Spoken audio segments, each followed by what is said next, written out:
राज्यातील मंत्री आणि बड्या राजकीय नेत्यांच्या भविष्यकथनाने नावारूपास आलेला भोंदूबाबा अशोक खरात याच्याकडे डोळे दिपवणारी संपत्ती आहे.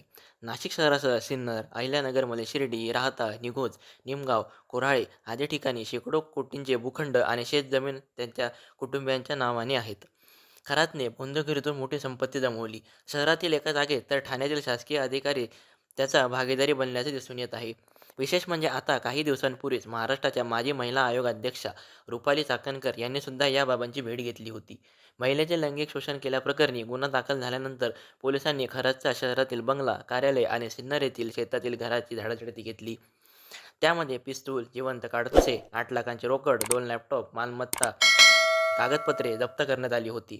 खरातने स्वतःसह पती कल्पना आणि मुलगी तृप्तबाला खरात तसेच नातेवाईकांच्याही नावावर अनेक मालमत्ता खरेदी केलेल्या आहेत, तेही समोर आलं. त्याची किंमत शेकडो कोटींच्या घरात असल्याचा अंदाज व्यक्त केला जात आहे. एकीकडे भोंदूगिरी आणि दुसरीकडे जमिनीची खरेदी विक्री असेही उद्योग तो करत होता. 100हून अधिक देशांची त्याने सफर केल्याचं सांगितलं गेलं, अशी माहिती समोर आलेली आहे. खरं तर त्यांची मालमत्ता पाहून तुम्ही आश्चर्यचकित व्हाल. सिन्नर तालुक्यातील मिरगाव येथे खरातने ईशानेश्वर मंदिर उभारले. मंदिराशेजारी त्याने आलिशान शेतघर म्हणजेच फार्म हाऊस आणि बाजूला विस्तीर्ण क्षेत्रावर आंब्याची बाग आहे. या ठिकाणी त्याची 21 एकर शेतजमीन असून पुढील काळात गावात त्याने आसपासच्या शेतजमिनी खरेदी करण्याचा धडाका लावला. या माध्यमातून त्याने वेगवेगळ्या गटामध्ये आणखीन 25 एकर शेतजमीन मिळवल्याचं ग्रामस्थ सांगतात.